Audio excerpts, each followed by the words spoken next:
వీరు వేసే బాణాలు ఎవరికి తగులుతా ఉన్నాయి అన్నది ఆలోచన చేయమని కోరుతా ఉన్నా. వారి బాణాలు ఎక్కుపెట్టినది మీ గుండె చప్పుడుగా మీ భవిష్యత్ కోసం నేను పెట్టిన వ్యవస్థల మీద, నేను తీసుకొచ్చిన పథకాల మీద వీరు పెడతా ఉన్న బాణాలు ఎక్కువ పెడతా ఉన్నారు అన్నది ప్రతి ఒక్కరూ కూడా గమనించమని కోరుతా ఉన్నాను, ఆలోచన చేయమని కోరుతా ఉన్నా. కాబట్టే చెప్తా ఉన్నా, ఈ ఎన్నికలు కేవలం ఇద్దరు వ్యక్తుల మధ్య, ఇద్దరు పార్టీల మధ్య జరుగుతా ఉన్న ఎన్నికలు కానే కావు.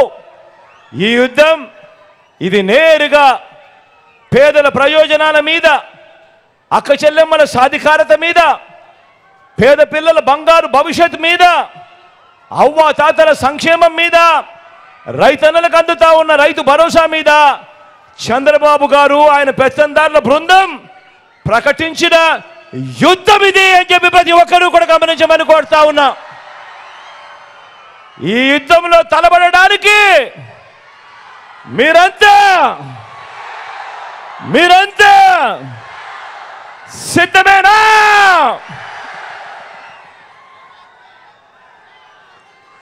కాబట్టే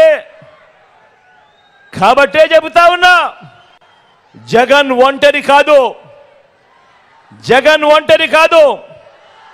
మంచి చేసిన జగన్కు మద్దతుగా ఎక్కడ చూసినా, ఏ ఇంట్లో చూసినా పేదల సైన్యం ఉంది జగన్కు తోడుగా. ప్రతి ఇంట్లోనూ ఈరోజు జగన్కు తోడుగా, గతంలో ఎప్పుడూ కూడా జరగని విధంగా ఈరోజు ప్రతి ఇంట్లోనూ కూడా జగన్కు తోడుగా, జగనే ఉండాలి, జగనే రావాలి, మా బిడ్డే కావాలి అని ఈరోజు ప్రతి ఇంట్లో కూడా దీవించే, ఆశీర్వదించే కోట్ల మంది ఈరోజు జగన్ను కోరుకుంటా ఉన్నారు. ఈరోజు అవ్వ తాతలు, ఇంటికే వచ్చే పెన్షన్ అందుకుంటా ఉన్న అవ్వ తాతలు, 3,000 రూపాయలు పెన్షన్ అందుకుంటా ఉన్న అవ్వ తాతలు, వీరందరూ జగన్కు తోడుగా ఉన్నారు. మా బిడ్డే ఉండాలి, మా బిడ్డ ఉంటేనే మా బ్రతుకులు బాగుపడతాయని దీవించే అవ్వ తాతలు ఉన్నారు. ఈరోజు ఆ ప్రతి ఇంట్లోనూ కూడా నా అక్క చెల్లెమ్మలు ఉన్నారు. ఆ అక్క చెల్లెమ్మలు, పథకాలు అందుకుంటా ఉన్న అక్క చెల్లెమ్మలు, అమ్మఒడి దగ్గర నుంచి మొదలెడితే చేయూత వరకు, చేయూత దగ్గర నుంచి మొదలెడితే కాపు నేస్తం వరకు, కాపు నేస్తం దగ్గర నుంచి మొదలెడితే ఈబీసీ నేస్తం వరకు, ఈబీసీ నేస్తం దగ్గర నుంచి మొదలెడితే ఆసరా వరకు, ఆసరా నుంచి మొదలెడితే సున్నా వడ్డీ దాకా, సున్నా వడ్డీ దగ్గర నుంచి మొదలెడితే విద్యా దీవెన దాకా, విద్యా దీవెన దగ్గర నుంచి మొదలెడితే వసతి దీవెన దాకా, ఇలా పథకాలు అందుకుంటా ఉన్నా నా ప్రతి అక్క, నా ప్రతి చెల్లెమ్మ ఈరోజు కోరుకుంటా ఉన్నారు, నా తమ్ముడే ముఖ్యమంత్రిగా ఉండాలి, నా అన్నే ముఖ్యమంత్రిగా ఉండాలి, అప్పుడే మా బతుకులు బాగుపడతాయని కోరుకుని నా అక్క చెల్లెమ్మలందరూ కూడా జగన్కు అండగా, తోడుగా ఈరోజు ఉన్నారు. బాగుపడిన హాస్పిటళ్ళు, మెరుగైన ఆరోగ్యశ్రీ, గ్రామ స్థాయిలోనే ఈరోజు కనపడతా ఉన్న విలేజ్ క్లినిక్లు, ఫ్యామిలీ డాక్టర్ గ్రామానికే వస్తా ఉన్న పరిస్థితులు, ఇంటి వద్దకే ఆరోగ్య సురక్ష, ఇంటి వద్దకే టెస్టులు, ఇంటి వద్దకే మందులు, వీటి అన్నింటితో మెరుగైన బ్రతుకులు, మెరుగైన పేదల బ్రతుకులు.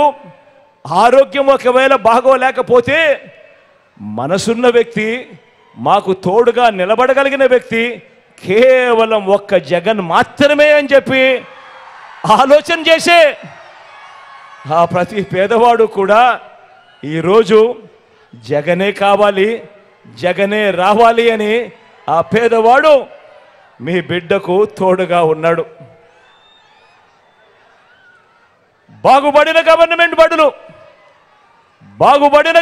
బడులు, ఇంగ్లీష్ మీడియం చదువులు కోరుకునే ఆ పిల్లలు, కోరుకునే ఆ పిల్లల తల్లిదండ్రులు, వీరందరూ కూడా తోడుగా ఉన్నారు మీ జగన్కు, మీ బిడ్డకు. జగన్ ఉంటేనే మా స్కూళ్ళు బాగుపడతాయి, జగన్ ఉంటేనే మా పిల్లల చదువులు బాగుపడతాయి. జగన్ ఉంటేనే మరో 10-15 సంవత్సరాలలో మా పిల్లలు కూడా పెద్దవాళ్ళ మాదిరిగా అనర్గళంగా ఇంగ్లీష్లో మాట్లాడే పరిస్థితి వస్తుంది అని ప్రతి పేద తల్లి తండ్రి, ప్రతి పేద పాప బాబు వీరందరూ కూడా కోరుకుంటా ఉన్నారు. జగనే రావాలి, జగనే కావాలి, మా మామే ముఖ్యమంత్రి స్థానంలో కూర్చోవాలి అని ఈరోజు ప్రతి పాప ప్రతి బాబు కూడా కోరుకుంటా ఉన్నారు.